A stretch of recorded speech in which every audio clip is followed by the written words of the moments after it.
Dan, there's a difference between the Xterra Light and the Xterra Full, but in terms of running, we would want to get your expertise on what do you think, if you had to, let me ask a question this way, if you had to run the Light, what footwear would you use? And if you have to run the Full, which footwear would you use for the Xterra events?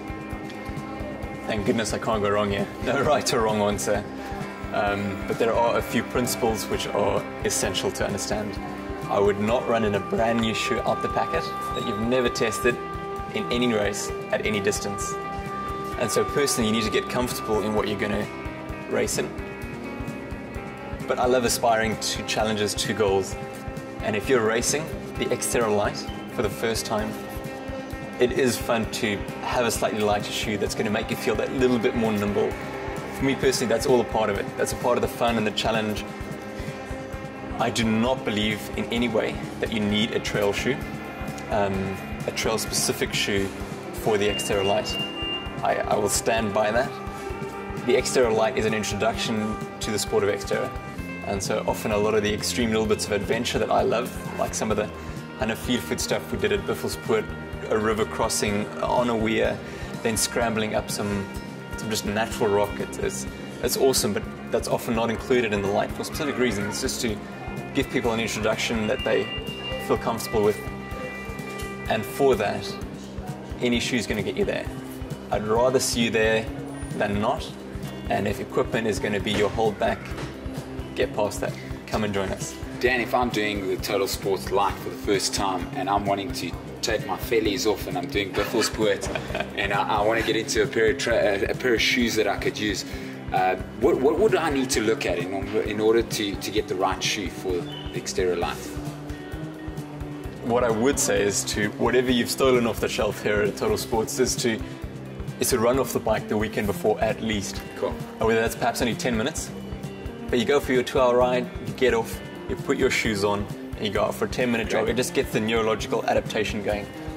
To make the decision of socks or no socks. Yes. Again, I love racing, that's my background, and so I'd rather take the chance than not, and gain those couple of positions. So I don't race with socks. That's not something that we have the luxury of choice. That said, so many of the shoes these days are so comfortable on the inside that you're probably going to be just fine, and especially on the Light, you can probably take a greater risk of not running socks. Yeah. And you probably won't get a blister. That said, sometimes with the river crossing and it was sandy, coming out the swim, bike shoes, I do get blisters. There's, part of that little... And I think the key thing in the Light, if you're doing it for the first time, is to understand that, that transition for your first one is almost not that important.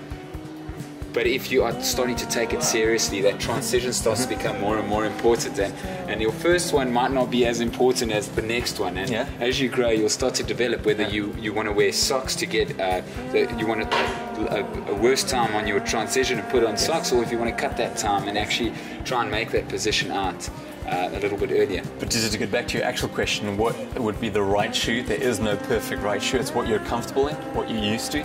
And so I wouldn't try and be too aggressive.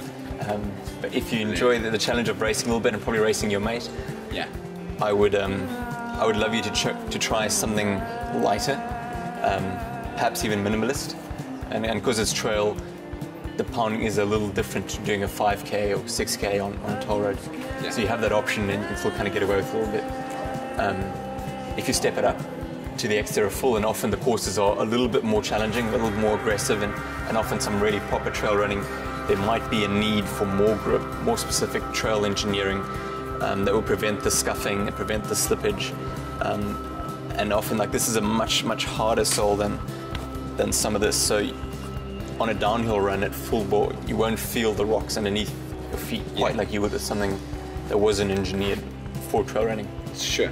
And so yes, if you're perhaps a heavier person, and I'm not getting back to my Light, and you wouldn't like to feel any kind of pin pushing through, then go with a trail shoe. Sure. So I know you have you have the offering, you have variety, and so there's no right nor wrong, but there definitely, it depends what your body size is, what your background is, what you're used to. Weather dependent.